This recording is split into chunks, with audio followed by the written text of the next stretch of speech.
Hello everyone and welcome to today's video. Today we have a comparison between the pre-facelift BMW X3, which we have right here, and of course the facelift the BMW X3, which we have right here. Now, an important note to keep before everyone goes crazy in the comment section, this one is an M Sport package. Hello everyone, I hope you guys are super excited to watch this video on the comparison between the all-new facelifted 2022 BMW X3 versus this 2020 X3. There was a glaring mistake that I made throughout this entire video that's going to be really annoying, so I'm going to address this now before we continue. The 2020 BMW X3, the whole lineup kind of worked as like this. You had the X line, the luxury line, and then the M Sport package. Throughout this entire video, I said this 2020 was the M Sport, mainly because I saw the M Sport steering wheel. I was like, oh, it's just an M Sport in my head. Not realizing I had a cold, I was kind of a little bit confused up there, but it was really an X-line trim. I guess someone fitted an M Sport steering wheel, they kind of optioned it into there, so I got a little bit confused on that one. So it is an X-line trim. But throughout this entire video, every time I say M Sport, I'm going to put up X-line because so no one gets confused, and I'm sure I'll hear it to the death in the comments section, but I just want to clarify that before starting this comparison. So hop in, watch the comparison, and make sure to remember that this is really just showing the main differences between the pre-facelift and the facelifted X3. Thanks again.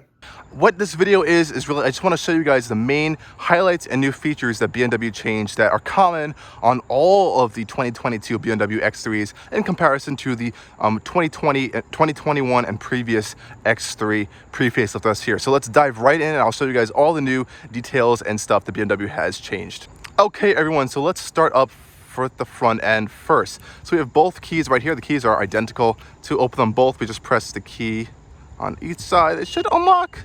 Awesome. So up front, we can really see the new kind of front faces, but the main features that we're going to show first are the headlights. Now on the pre-facelift BMW X3, we have these much chunkier headlights, and of course we have the classic BMW angel eye kind of design right here, which is what we've seen for a long time and people do like quite a lot. And of course we have this silver trim piece up here, and coming down to the lower area, as this is an M Sport package, we have a more chunkier kind of aggressive looking front fascia.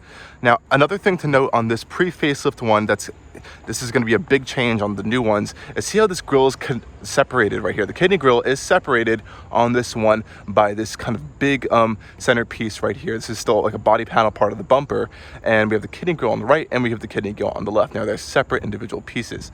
Other than that, that's pretty much the major things that we're going to highlight right there. But like I said, we're going to kind of just highlight the main big features right here. Now up front, as we can see already, these are the new headlights right here. So they're slimmer, they're sleeker. That giant piece up top is kind of eliminated. We have this new kind of LED signatures going across the sides. Of course, this is BMW LED on the side, and it's a whole kind of new layout. Now, like I said before, we have to keep an eye on that kidney grille, right? So this new kidney grille is a connected piece. It's one giant piece. As you can see, it's connected in the middle. And of course, this right here, we're hiding some of your sensors for some of your safety systems and whatnot. This one also does have the active flaps behind here, as they are closed right now. They open for additional engine cooling. Now coming around to the general bumper design, like I said before, this is not an M Sport package, but in general this new design is sleeker, cleaner, and more angular than it was before. This kind of one has a little more of a rounded, curvier design. This one is much more angular, of course, but this does change a little bit for the M Sport package, where it gets a little bit even more aggressive than this. These are actual functional side vents. This new triangular design side vents are new. Of course, they pass air through across the side of the wheel. This one also has that as well, but it's a little bit more blended in with this front fascia. Now on the side, we actually have the same side vents, and they're both non-functional, which is kind of annoying, but they are there for an appearance look. The side sills are pretty much the same as well.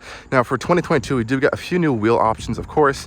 This one has a smaller wheel, and this is a little bit of a larger wheel. This nice Y-spoke design. I do like these wheels. They are pretty fitting, but of course this is a pretty basic X3. You can go a lot higher and get more fancier features and whatnot. Now also with these grills, they're kind of a little bit more angular and kind of pointed out than they were before. So we've come from the side, we can kind of see a little bit more curvature going on to them. They have a little bit more of a presence, and coming around to this one on the pre-facelift X3, a little bit more rounded and blended in with the front end of the X3. So there is a little bit of that big change going on the front end. Rest of the car is pretty much the same. They both have panoramic roofs. They both have silver roof rails. They both pretty much have the same design side mirrors as well. And the sides of the vehicles are basically identical, but it's only when we come around to the rear is that where the big changes happen. Now, of course, we have an all new taillight setup. Now, I'm going to lock and unlock the two cars to kind of give you guys an idea of what these two look like, of course. So I'm going to lock them real first. Of course, both of the side mirrors should fold in. And of course, when we unlock them, and see the new taillight design. Now on this facelifted version, we have this new 3D effect taillight going on, kind of like a lobster claw looking design, and they do stay on longer actually. This might be adjustable in the iDrive system, but they do stay on longer. People don't really like these new taillights. I think they look a lot better in person than they do in the press images and whatnot, but they are a big change compared to the previous pre-facelifted taillights. Now as you can see, these are a little bit of a 3D effect here, but they're all red, and they're pretty much the same on every X3. This one is this crazy new lobster claw design, 3D effect. They're more tinted out. They're kind of like more of a pronounced LED pattern design. And it's a little bit more controversial, but they are slimmer, sleeker, and they do look a little more sporty and aggressive than on the previous X3. That's just my personal opinion, but if you guys have any other comments on that, please feel free to drop them down in the comment section below, because I'm sure people have some strong opinions about these. A few other changes, as you can see, the reflectors have dropped down on the facelifted X3, so they've dropped down into lower bumper area. It's a little bit more cleaner, integrated. It does give the vehicle a little bit of a higher presence actually, as these were mounted a little bit high. You do have a little bit more of a sportier bumper on this one, but in the new facelifted X3, even without the M Sport appearance package, you get these new large trapezoidal exhaust tips and a completely different design on the general bumper. Now we're just talking generally, and on every X3 those lights are going to be dropped down, the rear reflector lights, and pretty much the other stuff is the same shape. As we can see, there is a difference in the lip over here. So you can see on this one there's a little bit of a lip on the bumper, just a little bit right here, and this one that's kind of like eliminated a little bit, kind of making the trunk blend a little bit more better into the bumper design. Now, of course, these both do have power trunks, so let's open those up right now. They both pretty much open at the same speed, which is nice to see. And they are, wow, look at that, identical. There's nothing too different here.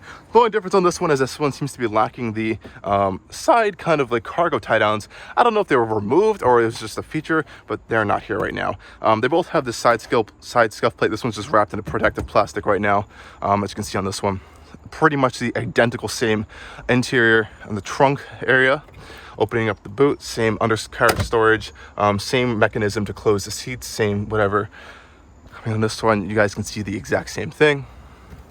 Same stuff kind of all around. Of course, you have a cargo cover and whatnot.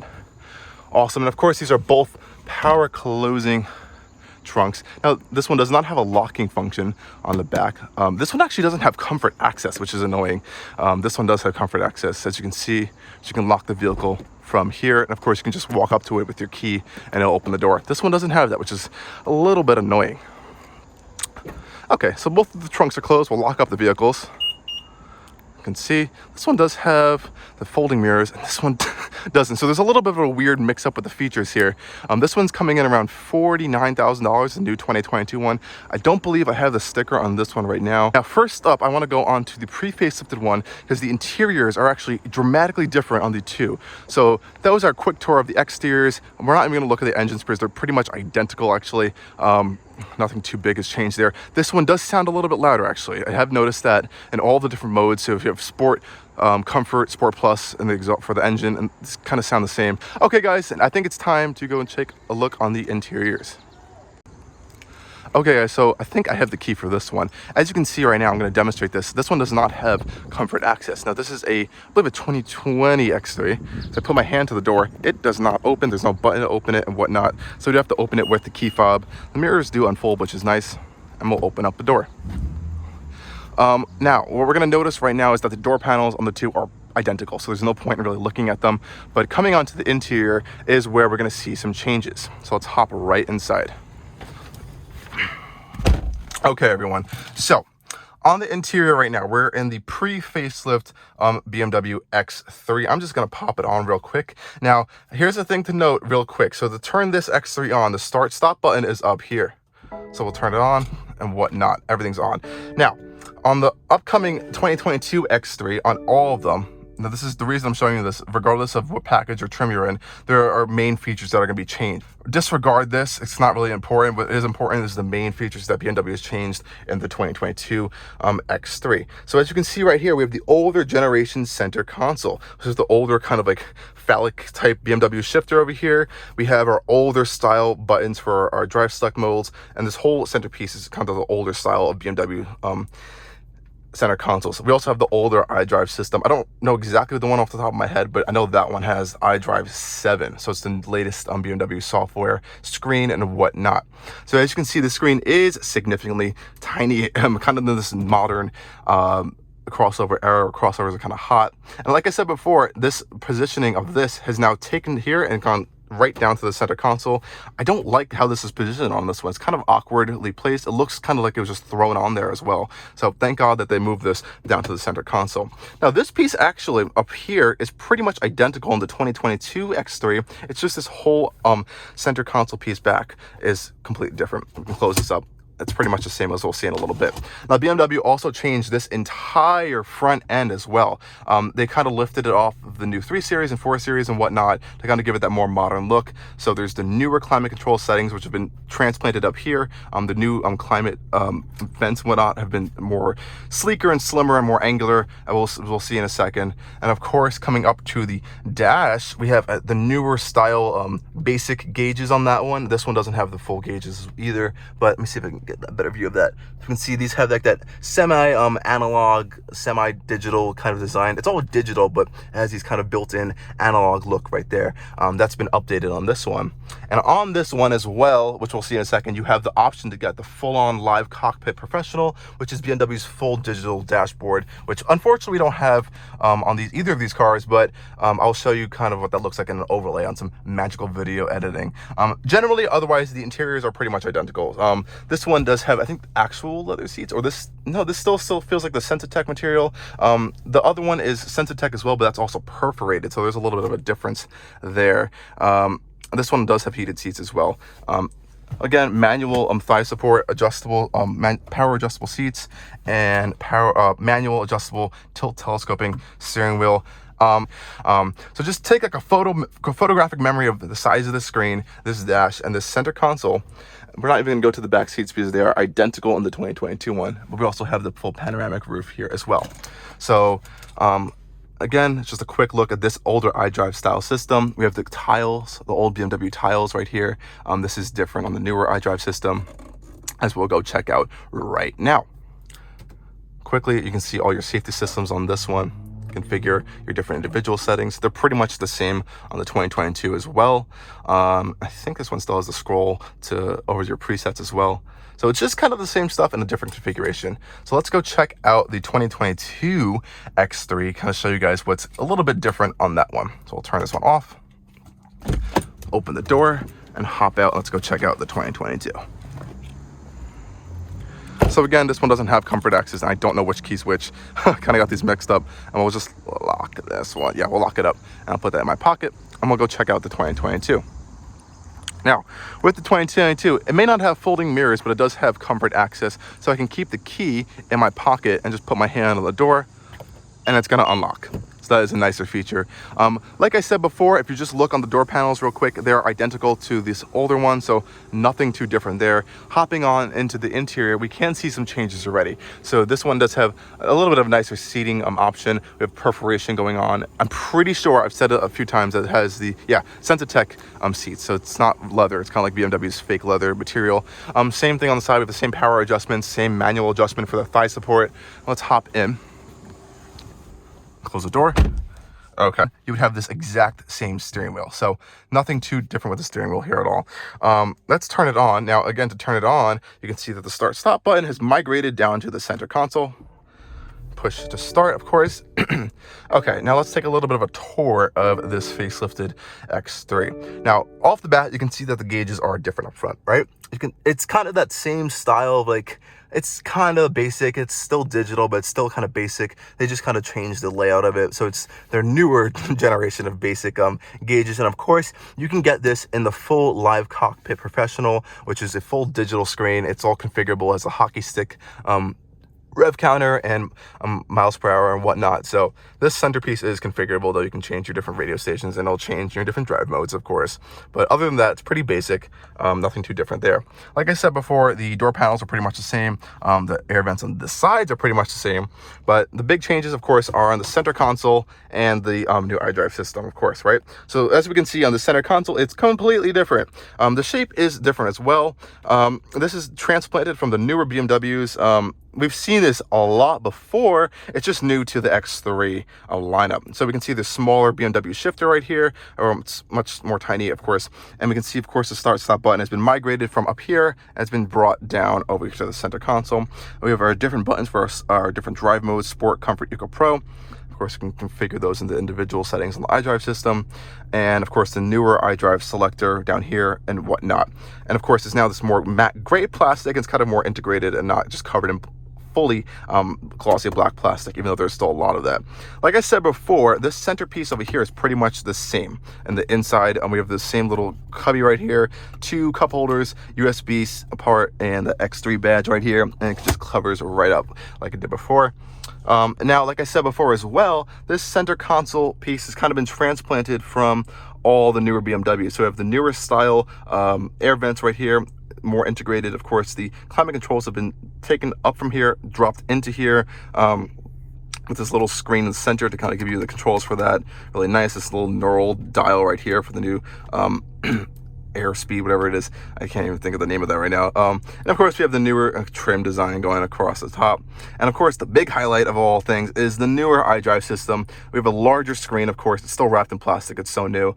This is the iDrive 7. Of course, we no longer have the tiles style system for the iDrive, so it's more of like a screening. They're all different layout of tiles, but not like the traditional old BMW tiles. And of course, we do have a more quicker, clearer, more responsive screen than before. If you want, you can go to your home, you can open up your maps. This has the newer BMW mapping. It has a built-in 4G LTE hotspot if you want to activate that. It's built into the car now. As over-the-air software updates, which is nice, of course, with the new iDrive 7 systems. I think this screen can get even bigger if you option for it, when you option for the larger dash. I'm pretty sure I have to double check on that. But on the other one, like on this one, we do have our button for our safety systems. You can see I can configure individual, pretty much the same safety systems as we saw on the previous one. And this one does have interior ambient lighting, which you can see kind of lit up on the back over there, going across up. You can change it through the iDrive system as well. But like I said, not too much has changed at all. Again, there's no point really going in the back seats. It's pretty much the same. Legroom is the same as well. And again, not too much has changed on the interior. Just these two specs are a little bit different in their options and whatnot. Let's turn that off and hop back outside. It's hot today. But yeah, like I said, minor changes that have kind of just freshened up the X3 for a newer model year to kind of keep it going until we see it. An all new X3 come down the line in a few years. Nothing too dramatic, nothing too radical, just a little bit of a nip and tuck, a little bit of a styling change to bring it into line with the other new BMW products and stuff. So I hope you guys enjoy this quick little comparison video of showing the main features of these two X3s. What I really, again, like I said, what I wanted to highlight is the main new features of these two X3s, from the pre-facelift to the facelift, and that's, again, the headlights, the grille, the general front bumper design, and of course the new taillights that we saw on the rear end, and the more upgraded interior design. So again, guys, thank you guys for watching this video. Stay tuned for a lot more stuff coming soon. And if you want to see the full review video on this 2022 BMW X3, make sure to go watch that on my channel right now, where I focus more on the styling and the different changes on this version. Thank you again for the third time for watching this video, and stay tuned for a lot more stuff coming from Allcarnews.